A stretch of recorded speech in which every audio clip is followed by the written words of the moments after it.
بسم اللہ الرحمن الرحیم۔ شب برات۔ شعبان المعظم کی 15ویں رات کو شب برات کہا جاتا ہے۔ برات کا مطلب ہے نجات کی رات۔ اس رات کی خصوصیت یہ ہے کہ اس رات میں اللہ تعالیٰ اپنے نیک بندوں کو اپنی خصوصی رحمت سے نوازتا ہے۔ اس رات میں ہر امر کا فیصلہ ہوتا ہے اور اللہ تعالیٰ اپنی مخلوق میں رزق تقسیم فرماتے ہیں اور پورے سال میں اپنے بندوں سے سرزد ہونے والے اعمال اور پیش آنے والے واقعات سے اپنے فرشتوں کو باخبر کرتے ہیں۔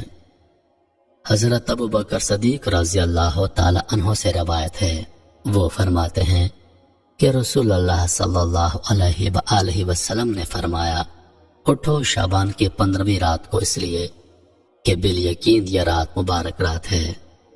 اس رات کو اللہ تعالیٰ اپنے بندوں سے فرماتے ہیں، ہے کوئی ایسا جو مجھ سے بخشش طلب کرے اور میں اسے بخش دوں، اور تندرستی مانگے اور میں اسے تندرستی دوں، ہے کوئی محتاج کے آسودہ حالی چاہتا ہو تو اس کو آسودہ کر دوں۔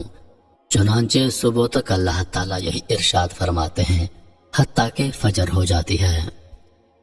حضرت علی المرتضیٰ رضی اللہ تعالی عنہ سے روایت ہے کہ رسول اللہ صلی اللہ علیہ وآلہ وسلم نے فرمایا، جب شعبان کی 15ویں رات ہو تو قیام کرو اور دن کو روزہ رکھو، کیونکہ نصف شعبان کی رات سورج غروب ہوتے ہی اللہ تعالیٰ آسمان کی طرف نزول فرماتے ہیں اور 4 لوگوں کو چھوڑ کر باقی سب کی بخشش کر دیتے ہیں۔ ان 4 لوگوں میں سب سے پہلے نمبر پر وہ ہے جو مشرک ہو، یعنی اللہ پاک کی ذات مبارکہ میں غیر اللہ کو شریک کرتا ہو۔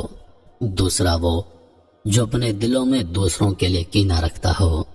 تیسرے وہ جو رشتہ داروں سے قطع تعلق کرتے ہوں۔ چوتھے نمبر پر بدکار عورت اور مسلسل شراب پینے والا۔ ایسا ہرگز نہیں، ان لوگوں کی کبھی بخشش نہیں ہو سکتی، بلکہ سبب یہ ہے کہ یہ اپنے گناہوں سے سچے دل سے توبہ کر لیں، کیونکہ توبہ کرنے کی توفیق بھی اللہ تعالیٰ کی طرف سے ہے۔ پس جب تمہارے دلوں میں یہ خیال غالب آ جائے کہ میں نے اپنی زندگی میں بے شمار گناہ کر لیے تو توبہ کر لو۔ پاک ہے وہ ذات جو تمہیں توبہ کرنے کی توفیق دے گی، تو اس بری عادت سے تمہارا چھٹکارا بھی ممکن بنا دے گی۔ پس تم اپنے رب کی طرف رجوع کرنے میں دیر نہ کرو۔ حضرت عائشہ صدیقہ رضی اللہ عنہا فرماتی ہیں کہ حضور سرور کونین صلی اللہ علیہ وآلہ وسلم نے مجھ سے ارشاد فرمایا، اے عائشہ، کیا تم نہیں جانتی کہ آج کی یہ شب نصف شعبان کی شب ہے؟ یہ رات 1000 راتوں سے افضل ایک ایسی رات ہے جب اللہ تعالیٰ اپنی مخلوق کے بنی کلب کی بکریوں کے بالوں کے برابر گناہوں کو بخش دیتے ہیں اور دوزخ سے آزاد فرماتے ہیں، سوائے 6 لوگوں کے۔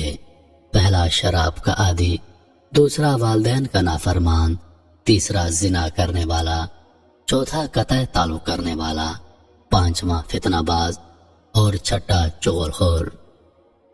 ایک مرتبہ عیسیٰ علیہ السلام کسی پہاڑی کے پاس سے گزر رہے تھے کہ آپ کی نظر ایک عجیب و غریب جھونپڑی پر پڑی۔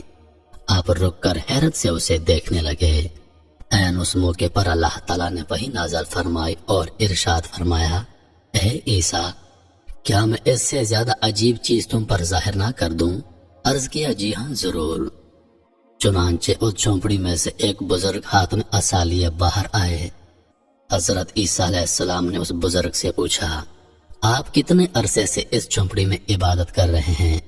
بزرگ نے جواب دیا، 400 برس سے۔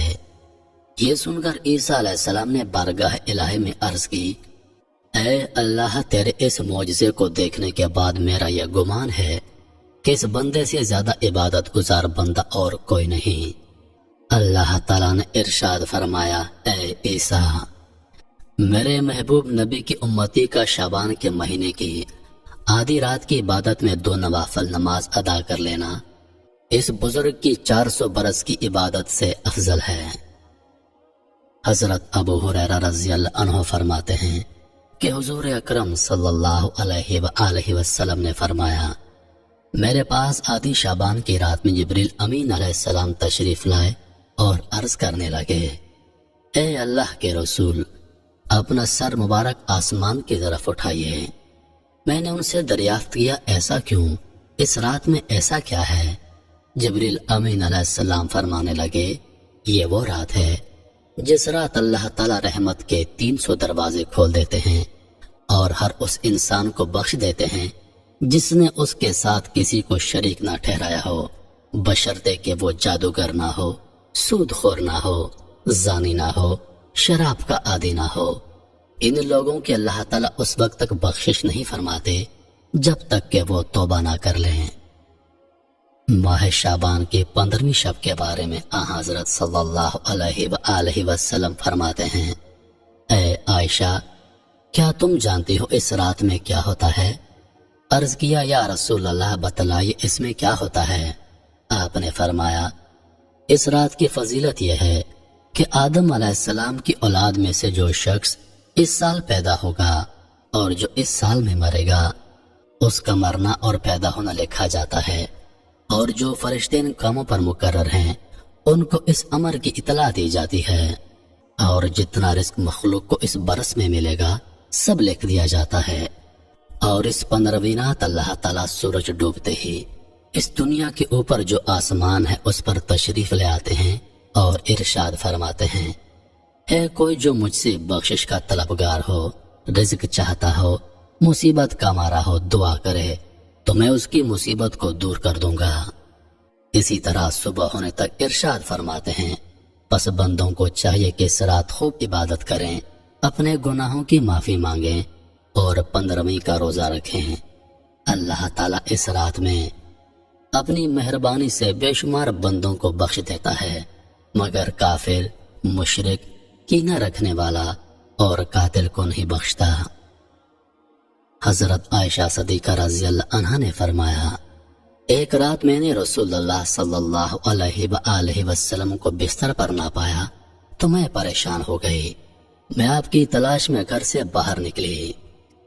میں نے دیکھا کہ آپ بقیع کے قبرستان میں موجود ہیں اور آپ کا سر مبارک آسمان کی طرف اٹھا ہوا ہے۔